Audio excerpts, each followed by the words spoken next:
Hello दोस्तों, आप सब कैसे हैं। ये नया वैकेंसी आ चुका है छत्तीसगढ़ सीजी व्यापम के साइट पे। वैसे तो सीजी व्यापम चेंज हो चुका है, तो आदत है, धीरे से चेंज हो जाएगा। तो आगे देखते हैं हम वैकेंसी। तो ओटी टेक्नीशियन देख सकते हैं सरगुजा से आपका। आरक्षित में 3 पोस्ट, अनुसूचित जाति में 1 पोस्ट और अनुसूचित जनजाति में 5 पोस्ट है। इसके अलावा अपी में 1 पोस्ट। और महिला वर्ग में जाएंगे, स्थानीय महिला तो छत्तीसगढ़ की रहनी चाहिए। तो इसमें आरक्षित में अभी फ़िलहाल कुछ नहीं है। तो डायरेक्ट चलते हैं अनुसूचित जनजाति में, जहाँ पास 1 पोस्ट दिया गया है। इसके अलावा हम आते हैं बस्तर में। तो बस्तर में आपका आरक्षित में 1 पोस्ट और अनुसूचित जनजाति में 3 पोस्ट है। और आगे तो सभी पोस्ट की संख्या दी गई है, 15 पोस्ट है। लेवल 7 रहेगा। और व्यापम cg.state.gov.in पर आपको ये मिल जाएगा। आगे देखते हैं कुछ जानकारी दी गई होगी। तो आवेदक छत्तीसगढ़ का राज्य का स्थायी निवासी होना चाहिए। और इसमें छत्तीसगढ़ शासन स्वास्थ्य एवं परिवार कल्याण विभाग, अल्पकीय पैरामेडिकल एवं नर्सिंग संचालनालय, स्वास्थ्य सेवाएं तृतीय श्रेणी सेवा भर्ती नियम 11 जून 2020 में दिए गए प्रावधानों के अनुसार होना चाहिए। तो चौथा क्रमांक देखेंगे, जो कि बहुत ही इंपॉर्टेंट है। पदों के लिए भर्ती नियम में निर्धारित अनिवार्य शैक्षिक अर्हता जो रहेगी 10+2 इन 12वीं पास। और जीव विज्ञान, भौतिक एवं रासायनिक विज्ञान विषय के साथ कक्षा 12वीं में उत्तीर्ण होने के साथ मान्यता प्राप्त संस्था से ओटी और एनेस्थीसिया टेक्नीशियन पाठ्यक्रम उत्तीर्ण होना चाहिए। यहाँ पर सबका 12वीं पास और ओटी या फिर एनेस्थीसिया टेक्नीशियन पाठ्यक्रम में उत्तीर्ण होना चाहिए। और साथ ही छत्तीसगढ़ पैरामेडिकल काउंसिलिंग में जीवित पंजीयन भी होना अति आवश्यक है। और सभी प्रमाण पत्र विज्ञापन के अंतिम तिथि या उसके पूर्व जारी होना अनिवार्य है। जैसे कि अभी लास्ट डेट जब होगा उससे पूर्व ही आपका प्रमाण पत्र होना वैलिड होना चाहिए, वही वैलिड होगा। ऐसे में वह वैलिड नहीं होगा। आगे देखते हैं। आयु सीमा आपका रहेगा 1/1/2026 की स्थिति में 18 वर्ष से अधिक और 35 वर्ष से अधिक नहीं होनी चाहिए। और इसमें आपका सभी छूटों को मिला के 5 वर्ष दिया गया है, जो कि 1/1/2024 से दिनांक 31/12/2028 अर्थात 5 वर्ष बढ़ाया जाता है। अन्य विशेष कारणों में छूट मिला के सभी छूटों को मिला के 45 वर्ष से अधिक नहीं होनी चाहिए। छत्तीसगढ़ के निवासियों को आपको दिया गया है 31/12/2028 तक 5 वर्ष की छूट बढ़ाई गई है। ठीक है। और अधिकतम आयु आपका 45 वर्ष से अधिक नहीं होनी चाहिए। आगे देखते हैं। ये भी आपका दिया गया है डिटेल्स को आप आराम से पढ़ लीजिएगा, क्योंकि मैं पढ़ता रहूँगा तो वीडियो बहुत लंबी हो जाएगी। तो ये देखिए अपना डिटेल दिया गया है, इसको आप आराम से पढ़ लीजिएगा। कि जो पहले से सर्विस कर रहे हों, दंडित हो, उसके लिए भी दिया गया है, तो इसको आराम से पढ़िएगा। जो फ्रेशर के लिए कोई दिक्कत नहीं है। ये देखिए, इसको डिटेल सब जानकारी की चीज़ें दी रहती है, हम इसे छोड़ देते हैं, लेकिन इसे हमें पढ़ना चाहिए। ये फिर से आ गया। तो यहाँ तक ठीक है। आगे देखते हैं, कुछ एक और पीडीएफ बचा उसको नेक्स्ट देखते हैं।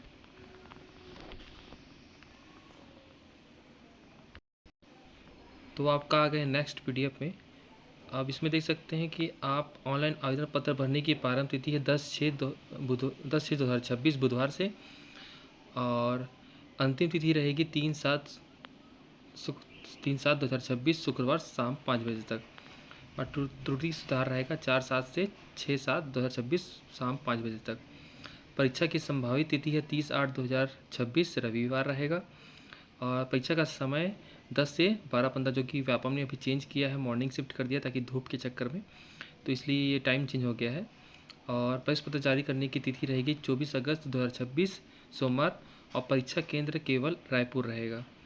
बाकी डिटेल को आप आराम से पढ़ लीजिएगा। देखिए, फॉर्म भरते समय लास्ट में सबमिट बटन करना अति आवश्यक है। कुछ लोग सबमिट नहीं करते, तो इस बात का ध्यान ध्यान रखेंगे। पेमेंट करने के बाद लास्ट में फीडबैक आने के बाद आपको सबमिट बटन दबाना अनिवार्य है, नहीं तो फॉर्म आपका सबमिट नहीं होगा। पेमेंट के बाद, ये याद रखेंगे, पेमेंट के बाद ही सबमिट करना है।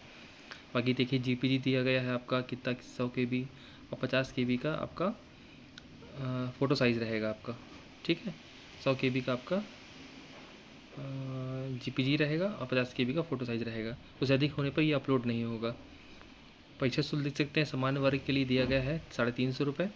और अन्य पिछड़ा वर्ग के लिए दिया है 250 रुपये। और अनुसूचित जाति, अनुसूचित जनजाति, दिव्यांग के लिए 200 रुपये दिया गया है। बाकी डिटेल दिया गया है यहाँ पर।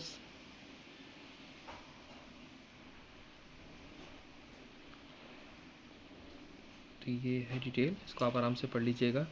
ये सब जानकारी रहती है इसमें, ताकि आपको कोई दिक्कत हो तो इसमें देख सकते हैं क्या क्या आपको पहन के आना। देखिए कितने घंटे पहले पहुंचना है एग्ज़ाम से। कई बार ऐसा देखा गया कि सीजी पापन के एग्ज़ाम में लोग 2 मिनट 1 मिनट लेट होने के चक्कर में गेट बंद कर दिया जाता है। इसलिए आप टाइम से पहले पहुँचे और इस सभी नियमों का पालन करें जो दिया गया है। फुट पर चप्पल पहन के आना, कान में किसी प्रकार का आभूषण वर्जित है, हल्के रंग और हाफ शर्ट पहनना, डार्क रट नहीं पहनना है आपको। ये सब चयन प्रक्रिया प्रवेश के समय प्रवेश पत्र मांगा जाता है, अतः इसे सुरक्षित रखें। ये सब चीज़ें हैं। आपका पोशाक, धार्मिक पोशाक सामान्य से पहले रिपोर्ट करना, अतिरिक्त सुरक्षा जाँच जो गुजरना पड़ सकता है। ये सब का ध्यान रखें आप, क्योंकि अभी इस चक्कर में कई लोग एग्ज़ाम दे नहीं पा रहे हैं।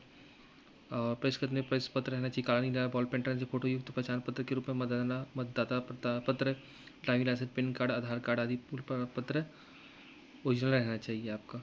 अगर फ़ोटो सही नहीं आया है एडमिट कार्ड में तो आप उसे एक दो फ़ोटो और आईडी कार्ड लेके जाइएगा फ़ोटो कॉपी। अगर ज़रूरत पड़े तो सबमिट करेंगे उसको, अगर आपका एडमिट कार्ड में फोटो साफ़ नहीं आता। फिलहाल तो एग्ज़ाम बहुत टाइम है। ये देखिए 100% रहेगा, 2 घंटे का पेपर रहेगा, 1 अंकित रहेगा और माइनस मार्किंग 1/4 रहेगा। इस बात का ध्यान रखेंगे।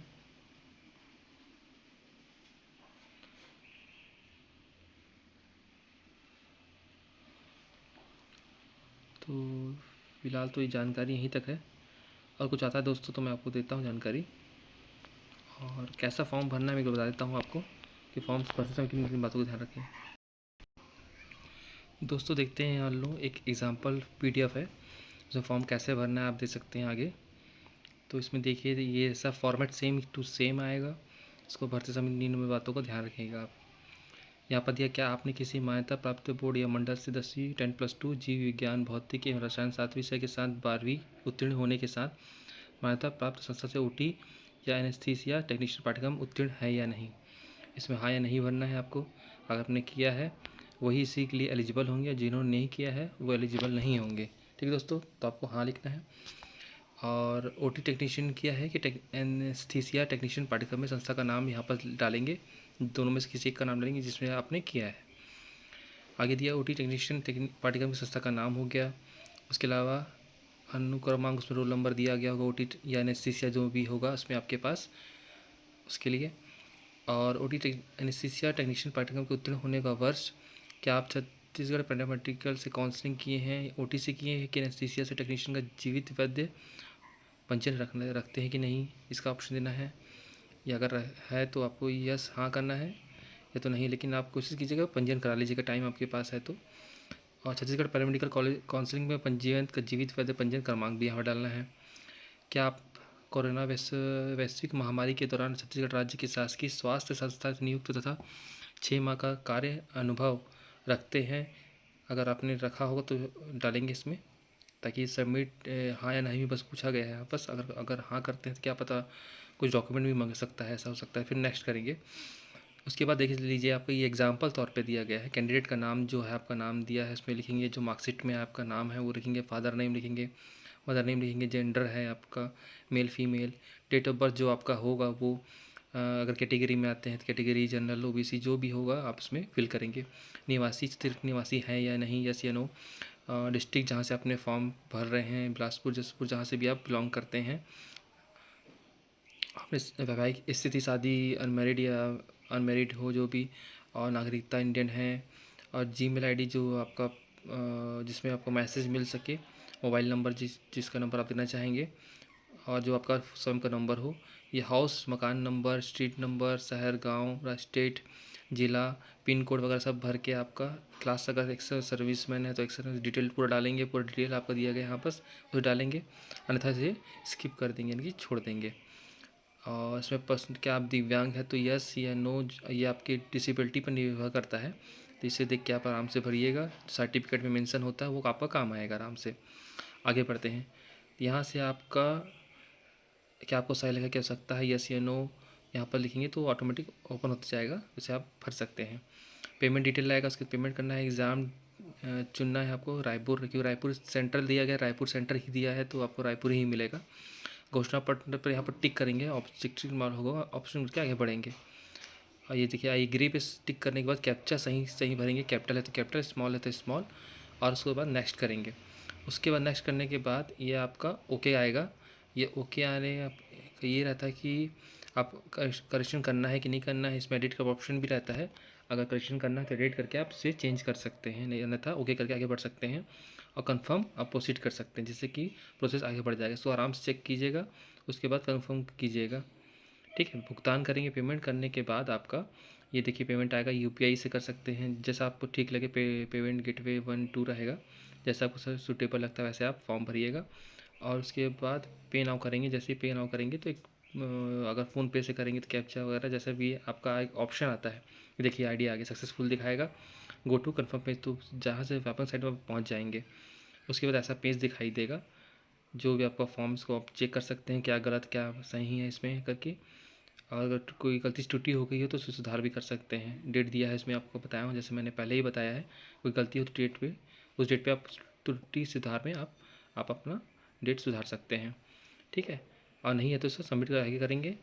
और ये देखिए आपको डिटेल पूरा दिखाई देगा, जो आपने डाला डिटेल, हाँ या नहीं जो भी है डिटेल यहाँ पर आपको शो करेगा। ये चालान रहेगा आपका, पेमेंट ये आपका सॉरी ये आपका एड्रेस रहेगा। और ये डिक्लेरेशन फॉर्म को सबमिट करना है। सबमिट इसी को बोल रहा था मैं, सबमिट करना ज़रूरी करके सबमिट करेंगे तो ऐसा आपका प्रिंट दिखाई देगा। प्रिंट आउट निकाल सकते हैं। सबमिट करना ज़रूरी है दोस्तों, अगर पेमेंट करने के बाद सबमिट नहीं करते हैं तो वो अप्लाई नहीं होगा। तो सबमिट करिएगा, इस बात का अच्छा खासा ध्यान रहेगा। इतने स्टूडेंट सबमिट नहीं करते हैं, तो सबमिट करेंगे तो ऐसे प्रिंट आउट निकलेगा। प्रिंट आपका निकल रहा है, इसका मतलब आपका फॉर्म सबमिट हो चुका है। तो यहाँ तक है, कुछ डाउट है कमेंट कीजिएगा। अभी के लिए इतना ही दोस्तों, मिलते हैं नेक्स्ट वीडियो पे। कोई डाउट है तो बिल्कुल कमेंट कीजिएगा इस बारे में।